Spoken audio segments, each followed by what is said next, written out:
Hello and welcome to the BRCC Mazda MX-5 Championship. This weekend is the season opener and we're at Brands Hatch, firm favourite among the paddock. However, we do have quite a large grid this year and that means a lot of new faces. So there's a lot to get through, so we're going to jump straight into it and hand it over to Andy. Yeah, thanks very much, Lindsay. Race 1B about to get underway here at Brands Hatch. The grid headed by Owen Mills with Richard Baxter alongside. Oliver Sieg and Tom Smith are next, ahead of Michael Nibbs and Clive Chisnall, with Graham Rumsey and Alan Hawkins on the fourth row. Sam Jarvis and Matthew Fletcher round out the top 10, ahead of Ollie Jenkins and Charles Mugglestone. Tom Mallet and Ivan Leary are next, then Richard Bartlett and Jack Moody round out the top 16 on the grid. We've got over 60 cars entered this weekend for the opening round of the Mazda MX-5 Championship, which means that once again the field are split into their now customary A and B groups. The A group is made up by the top 30 or so, 31 I think it is to be precise, qualifiers. The bottom 31 qualifiers are in Group B. You can only score the maximum 100 points for winning an A race, but the B drivers still have plenty to fight for because the top 5 finishers from this race get promoted onto the A grid for race number 2. So that's what we're watching for here.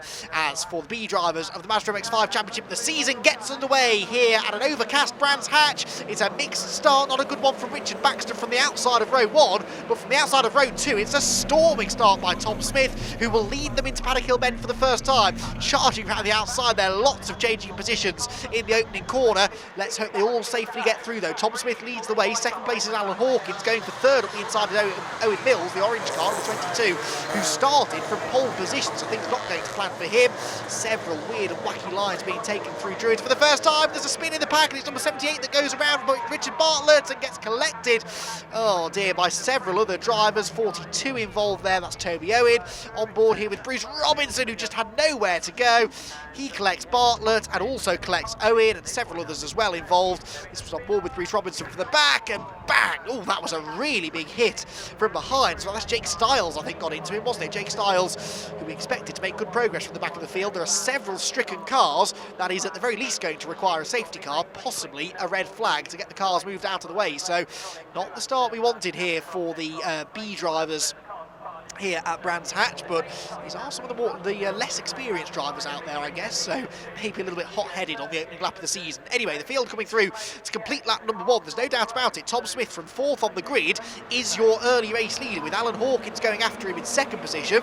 Are we going to see a safety car? I did see the safety car being sort of ushered down the pit lane at fairly rapid speed then, but it leaves the pit lane actually halfway along the Cooper Straight. It doesn't leave at pit lane exit, it goes through the back entrance of the paddock, so if it does pick them up, it will be after the accident site, unfortunately, which is just on the exit of the corner. I'm assuming we still have cars in the road. Yes, we do. Oh, and now the safety car being scrambled, but that was a very late call. And, well, I hope we didn't have any significant contact in the pack there, but that was... I'm surprised, in a way, the safety car was scrambled so late. But, of course, because the safety car had only just made it back into the pit lane, it follows the field round on the first lap and then comes into the pit lane and usually parks up at the end of it.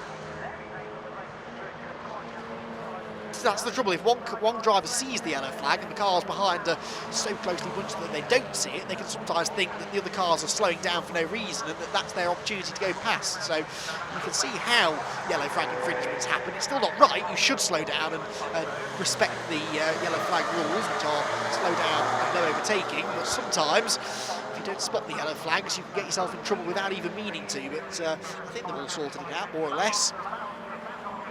Yeah, Jake Styles qualifying badly on the B grid, no chance of really good points in this race, and then because of that damage not been able to make his way up the order into a promotion spot as he would have hoped to do. So Styles will be looking towards race 2 tomorrow to really try and improve his weekend's prospects. He'll be certainly glad of the drop score system this weekend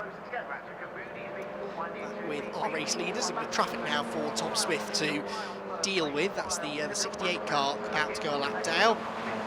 So that shouldn't take too much doing. No, drives on the inside of Ashley Heath, one of the Masters drivers, and Tom Smith, having felt the pressure from Mugglestone mid-race, is now starting to pull away again, isn't he? Mugglestone's still there, he's not that far behind, within a second or so.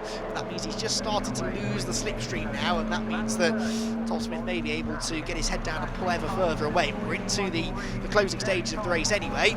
Charles Mugglestone, as he completes the manoeuvre on Ashley Heath, in fact does go on to the final lap of the race, and I don't think he's going to be able to go after the race leader Tom Smith. But it doesn't really matter, it's only a couple of points difference, and the main priority for these drivers was to get themselves into the top 5 positions and promoted onto the A grid. So it's unlikely that we will see Tom Smith or Charles Bugglestone in the next B race, because they will be on the back of the A grid, and then we'll wait and see whether or not they can stay there, or whether they can whether they get demoted back onto the B grid again later on.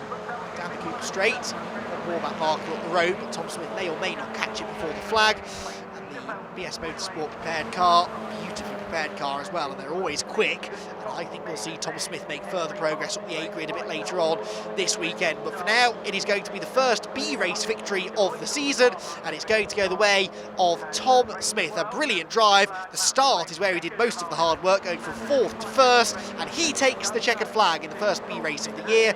Charles Bugglestone from 12th on the grid, though, is perhaps even more impressively in 2nd place, with Jack Moody rounding out the podium finishers. So a brilliant victory there for Smith. Bugglestone 2nd, Moody 3rd, and Baxter 4th, with Michael Nibbs rounding out the top 5. Alan Hawkins, Owen Mills, Matthew Fletcher, Clive Chisnell and Bryn Griffiths round out the top 10, but it is just those top 5 drivers that get promoted. Ivan Leary, Sam Jarvis, Ollie Jenkins, Graham Rumsey and Joe Wilmot had exciting races. They're just outside the top 10, and the rest of them file through behind. We lost quite a few though. Andrew Barrett retired, so did Richard Bartlett, John Wood, Bruce Robinson and Simon Ricketts. They were all involved in that first lap skirmish. And of course, Oliver Sieg did finish on the road, but was later excluded from the meeting. So, unfortunately for Oliver Sieg, driving in a manner incompatible with general safety means he is excluded from the result. So Tom, this must be a big moment for you, because you've just taken the win in 1B. Yeah, we won the race. Shouldn't really have been in the B final, I don't think. It was really nice to win, though, to be fair. It's the first ever thing I've ever won in the car, so my first weekend in the Mazdas. So yeah, pretty good. So how did you find it going around with our Mazdas? The B race is quite timid, actually. I'm looking forward to getting in with the A boys, because some of them look out of control, so I'm looking forward to mixing it with them tomorrow. So is there a game plan already in place? Yeah, we need to find about 1.5 seconds a lap. So if we can find that, we'll be okay, and I'll go after Mr. Short, but without that, I'm just going to be driving around in the middle somewhere, aren't I? So hopefully we're going to find some speed overnight. We wish you the best of luck at that, and we'll see you tomorrow. Thank you very much. Race 2B here today in what is a very sunny Brands Hatch. Bit of a comparison from yesterday, but even more of a comparison, we have Tom Jenkins, our newcomer of the season, starting on pole, and we have Richard Puttin starting in 2nd. Now, Richard did a few races with us last year, so he is a little bit more experienced than Tom, so it's going to be interesting to see how they get off the line. But we're going to jump straight into all the action and hand it over to Andy. Yeah, thanks, Lindsay. Well, those two are at the front of the B grid because they were at the back of the first A race. So Jenkins and Wootton joined by Marcus Bailey and the two non-finishers from race 1A, David Waters and William Hayden, and they replaced the top 5 B runners from yesterday's race who have been promoted. Alan Hawkins, Owen Mills, Clive Chisnell just missed out on promotion spots, so too did Bryn Griffiths and Ivan Leary, who round out the top 10. The rest of them, though, they line up as they finished the previous race, and they'll all be looking for those promotion spots. We've got a few gaps potentially at the back of the field where we had our non-finishers from the early incident in race 1B. Hopefully we'll get them all cleanly through the first few corners on this occasion. So Thomas Jenkins and Richard Wootton then making up the front row of the grid. The green flag flies. Much warmer conditions here this morning at Brands Hatch than we saw yesterday. Will that have an effect on tyre wear? I wonder. We'll wait and see as the lights go out. Away we go. Some away quicker than others. On board here with the 45 car who gets put into the pit wall. Oh my goodness me. That was Graham Rumsey, and that, I'm afraid, could be the end of his race already, but there was just no room there for them all to get, even before they reached the first corner, before they started making contact. And Graham Rumsey, I'm sure, will have sustained some sort of damage in that. How bad it is, I'm not too sure. Anyway, in all of the drama, I missed who got the lead into turn number 1. I think it is still Thomas Jenkins that leads the way. Through Druids they go. 3 and 4 wide behind. Oh, let's get through Druids before we start having accidents this time. I think they just about will. Oliver Jenkins, that was, the white and red car getting squeezed out wide. Just in front of him, the number 74 car trying to make progress on the outside is Clive Chisnell. We're on board with Clive now as we go down the Cooper Straight towards Surtees. Can we turn it to the apex? Yes, we can, so that means there's no one on the inside of us. And in fact, we're closing the gap there on the group of cars in front. No move made this time though. Through clearways they go. There's contact in front there. Really good reactions there from Chisnell. That was, yeah, the 722 car of Alan Hawkins, slow again off the corner. Now we saw this, remember, in the first race where he was running inside the top 2 or 3, and just after the safety car restart, really slowed out of Druids and got overtaken by several people. So I wonder if there is a gearbox issue with that car that they haven't quite got to the bottom of yet. 3 wide through Paddock Hill Bend, though this must end well. Surely Bryn Griffiths, the man on the outside line. At the front of the field, though, it is Thomas Jenkins that leads the way. There's contact further back, dearie me.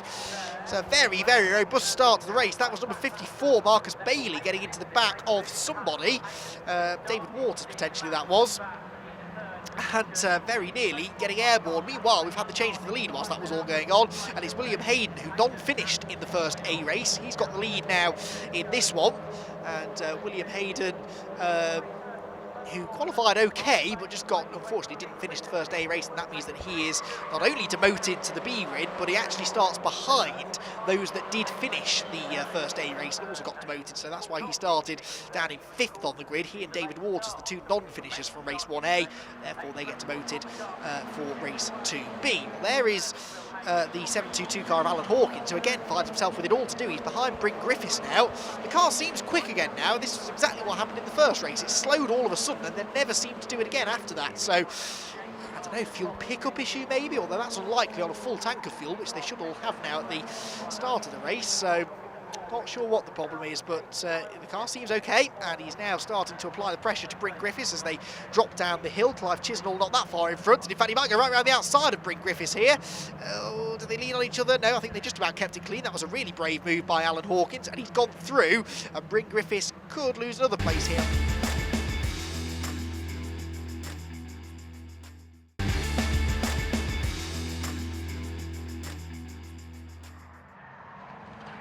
This is the fight for the race lead, and whilst Marcus Bailey has been right with William Hayden all race long, he's not really been able to mount a serious challenge. And as we get now into the closing stages, you have to ask the question, is he going to go for the race victory, or is he going to settle for 2nd position?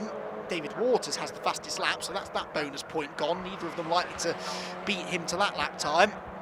So really, it's only a 2-point difference here that these two are fighting for, and whilst they're safely in the promotional spots, it may not be worth taking a big risk. Waters, though, is into 3rd. He's finally got past Thomas Jenkins, who's got Richard Wotton closing in, and Clive Chisnell there, the silver car with the orange stripe, desperately trying to get into the top 5. He's running out of time to do it now. Across the start-finish line we go. This battle's still raging on behind as well. Single file on this occasion through Paddock Hill Bend, the packed outer paddock there you could see in the distance. Lots of interested onlookers up against the fence in the paddock there. Richard Wotton getting sideways, did not need to do that because here comes Clive Chisnell, and Chisnell sensing a chance now, his best opportunity so far maybe to make it into those all-important top 5 positions. Richard Wotton does not need to be throwing the car sideways through any corner on the circuit really, let alone Druids. Richard, as we heard Lindsay saying pre-race, one of the less experienced drivers on the grid, but doing well to be running in the top 5 here, albeit in the B grid. It's still a strong pace being run here by the race leaders. Fastest lap from David Waters in this race of 57.9, which is within about half a second or so of the fastest lap from the A races. As I said, there isn't that much of a speed differential between the 2 grids. On to the final lap of the race now, though, and there's traffic right in front of the race leader, and they're side by side as well. That is not what the number 65 car of William Hayden wanted to see, and this is Marcus Bailey's best opportunity now to try and go for the race victory. Looks to the inside at Druids, looks back to the outside at Druids, and this may just have unsettled William Hayden enough for him to make a mistake and maybe allow Marcus Bailey through. It doesn't happen at Druids. Down the hill towards Graham Hill Bend they go again, through the left-hander, and for the time being Hayden fends him off. Just half a lap to go, and only really one more overtaking opportunity, and that is Clearways, the right-hander coming up momentarily. Surtees is flat out, but if you carry good speed out of here, you can have a go on the brakes up the inside line, but it looks as though Hayden's going to defend. Oh, there's a bit of contact nearly between the two of them there. Hayden sideways, gathers it all together, and Marcus Bailey, well, I was going to say we'll have to settle for 2nd place, but then Hayden got sideways, and Bailey will carry much more speed onto the pit straight. Is he going to get there in time? The answer is no, and it will be William Hayden who wins race 2B at Brands Hatch. Marcus Bailey is in 2nd place, and David Waters, a very, very hard-fought 3rd place for him from Thomas Jenkins, and Richard Wotton does hold on to the final promotional spot, with Clive Chisnell just missing out in the end. There's confirmation of your result then. Hayden, Bailey, Waters, Jenkins and Wotton are your top 5, with Clive Chisnell 6th, Wilmot 7th, Alan Hawkins Jenkins 8th, Owen Mills 9th, and Sam Jarvis rounding out the top 10. Then Ollie Jenkins, Bryn Griffiths, Christopher Ginn, Christian Dan and Ivan Leary to round out the top 15 finishers. David Waters there, as I said, with the fastest lap of 57.9. Be interesting to see what he can do from the A race later on. And Oliver Sieg disqualified from the weekend, unfortunately, so he will not be classified as a finisher, and Simon Ricketts was not classified as a starter. Unfortunately, the damage sustained yesterday too severe, and he did not make it out onto the grid.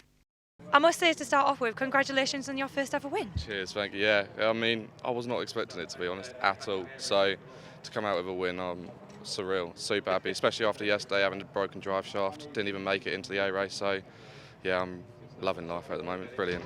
Well, Marcus seemed to keep you true on that. Marcus pushed me. He pushed me. To be fair to him, he's a really good driver, and he was pushing me really, really hard. But luckily, I managed to hold him back just one more lap, and I think it would have been a bit tricky too. But yeah, got it there in the end. Well, back into the A's for this afternoon. Yeah, I'll be pushing hard as possible. Hopefully, get in top 15. It's the third and final race here at Brands Hatch, and 3B is about ready to get out on track. Now, if the first two are anything to go by, this one isn't going to disappoint, especially when you consider half of this grid is all filled with newcomers. So we're going to hand it straight over to Andy to run you through all of the action. Thanks, Lindsay. Well, the big story here is that we have a pretty high-profile driver joining in with the B race here. Charles Mugglestone and Michael Nibs are on row 1 with Nick Ledoy in 3rd, but John Langridge, potential championship contender this year, had a non-finish in race 2A, so he is back on the B grid here for race number 3. Clive Chisnell, Joe Wilmot, Alan Hawkins, Owen Mills, Sam Jarvis and Oliver Jenkins round out the top 10. A couple to watch for a little bit further back as well. Richard Bartlett should be fairly quick, I think, in car number 78, if he's got that car fixed after yesterday's off. Jake Stiles as well. Let's hope the number 2 car is handling, or is going a little bit quicker, a little bit more reliably now than it has been so far this weekend. But yes, John Langridge then was nerfed out of the lead after a bit of contact with Will Blackwell-Chambers in race 2A. Blackwell-Chambers went on to finish 2nd. No penalty was given, but John Langridge, with a retirement, has to start from 4th in the B race, which means the maximum amount of points he's likely to score is something like 40 or 41 points, I think, in this one. Let's see what happens, though, as the lights go out and away we go. And it's a bad start there, unfortunately, for Alan Hawkins. That 722 car seems to be very up and down this weekend, doesn't it? On board with Charles Mugglestone, and there is Langridge, the grey car with the green wheels and headlights and wing mirrors. And John Langridge not in the lead at the moment, though. Mugglestone is ahead of him, and I think Mugglestone may well have held on to the race lead here in the early going, but John Langridge definitely the early race favourite. Mugglestone will be keen to try and keep him behind for as long as possible, that is for sure. Down the hill we go, we're leaning on each other here, 3 abreast further back as we head into Greyville Bend, and some really interesting lines being taken there, but John Langridge wasting no time in getting the lead away here. He cannot afford to get caught up in anyone else's battles here. He just needs to win the race, try and set fastest lap if at all possible as well for another couple of points, and he works his way now out of clearways for the first time, and Langridge is looking now a fairly safe bet already, you'd have to say, for the race victory, but 40 points or so, which is what a race victory in race B tends to win you. Compare that to the 100 points you get for winning an A race, and you can see why it's such a disaster for a championship contender like Langridge to find himself back here in the B races. However, everyone else is still looking to try and end their season, or end their weekend, I should say, on a high here. As up the hill we go with Bryn Griffiths there getting elbowed onto the grass. Oh dear, that was all a bit clumsy, wasn't it? Was that Jarvis? It was, wasn't it? Yeah, Sam Jarvis was defending from Griffiths, put Griffiths on the grass, and then outbraked himself and ran into Alan Hawkins. So not making friends there is Sam Jarvis, but I suppose that's not what you're here to do, is it? You're here to try and finish as high up the order as possible, and Sam Jarvis is aiming to do that by whatever means necessary, it would seem. But he survives unscathed by the looks of it. These cars fairly robust, as we've seen already this weekend. Just up in front of him there, the number 43 car trying to make a move, not quite able to do it that time. Into clearways was Joe Wilmot, and then Clive Chisnell behind, who missed out on a promotional spot in the previous race by just one position and just by a few tenths of a second. On board with Mugglestone in second place, though, looking to the outside line is Nick Ledoy in the red car. There was another demotee from the A race earlier on, not through retirement though, just because he was the last remaining finisher. Over the curbs there for Mugglestone as he held on to the place. No, he hasn't. Ledoyan's gone through, so Nick Ledoyan in the red car into second place now. Mugglestone third, and then fourth in the yellow machine is Michael Nibs, who was also demoted from the A race, as you'd expect, those A-race demotees tend to be able to stay near the front of the field, but not always the case. They're sometimes met with much fiercer competition in this B race than they expected. Nice move being made there by number 57 up the inside line. That's Oliver Jenkins on Clive Chisnell, who race is already starting to unravel slightly. Sort of had him down for a potential podium in this race, but it's not going to happen by the looks of it, at least not if this pace is anything to go by. This is the fight for the lower steps on the podium, because John Langridge has checked out already, and Charles Mugglestone, who was thinking about attacking for second there, now actually has to turn his attention to defending his third place, because he runs wide at Clearways. I'm fairly confident we're going to have more action in a moment or so, and it could be Bryn Griffiths that makes the next move as he tries to work his way further up this pack of cars. There he is, the blue and gold car pulls to the outside line, and again Mugglestone just struggling in a straight line for whatever reason. The cars are all of course prepared to the same set of regulations, but sometimes if you've got some sort of underlying engine issue, you could be down on horsepower, and that seems to be the case for Mugglestone. Behind them there was an overtake as Clive Chisnell was passed by Alan Hawkins, so Chisnell's race going from bad to worse to even worse really now, as he's in danger of falling outside the top 10.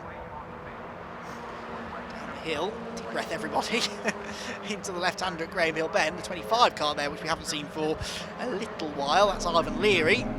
He is right in the wing mirrors now of Charles Mugglestone. Mugglestone's sick of seeing his car behind him, I'm sure, sick of seeing anyone behind him. He's been under pressure, it seems, right from the drop of the green flag. Just in front of him now is the Michael Nibbs and Oliver Jenkins squabble. Makes its way onto the front straight yet again. Another lap about to begin. And this battle, I think, is going to rage right the way down to the checkered flag, isn't it? Mugglestone, a bit of a cork in the bottle here, just because he's so slow in a straight line, but there's nothing more he can do about that. Round the outside of him, attempts to go Ivan Leary, and then Bryn Griffiths trying to get up the inside of him as well. Oh, Leary sideways into Bryn Griffiths. Oh no, there's contact, and Griffiths is going to hit the barriers heavily, and that was a big shunt there. Ivan Leary lost it round the outside, and unfortunately the poor Bryn Griffiths had absolutely nowhere to go. Collided with him and went straight into the barriers, and well, it looks as though Leary's going to continue, albeit with a wounded car. No, he thinks better of it, pulls off to the side of the road. Bryn Griffiths is stranded the wrong way in the middle of the road. That is at the very least going to be a safety car, possibly even a red flag. I hope it's not the latter, because we're running late in the day here and we're a bit late on the timetable, so they may not have the chance to restart the race. There's Charles Mugglestone trying to make some positions up before that potentially happens. As up towards Paddock Hill Bend we go once again, but that was a big old incident, and yeah, the red flags fly, unsurprisingly. I don't think it's because Bryn Griffiths or Ivan Leary are injured in that accident, it's simply because both cars are in dangerous positions, and there simply isn't the time to sit around behind the safety car. It's going to take most of the rest of the race to clear that up, so they're going to throw the red flag early. In reality, they're only going to lose about 3 or 4 racing laps at the most, I think, because most of the rest of the 10 minutes would have been spent behind the pace car anyway. So John Langridge gets himself a race victory, but it's in the B race and he won't be too happy with that. Nick Ledoyen is second from Joe Wilmot, Michael Nibbs and Oliver Jenkins fifth. Sam Jarvis was sixth from Charles Mugglestone seventh. He'll be wanting to improve the horsepower and straight line speed of that car, I think, for the next round. Alan Hawkins, Clive Chisnell and Owen Mills round out the top 10. Unsurprisingly, it's John Langridge who won the race by 14.4 seconds, made all the more impressive by the fact that that was only a half race distance as well, but he set the fastest lap too. There was quite a long list of retirements. Oliver Seagan, Richard Bartlett were non-starters as well. A dramatic end to the day's proceedings then here at Brands Hatch. Not enough time to get the race restarted, so John Langridge is your final race winner of the weekend.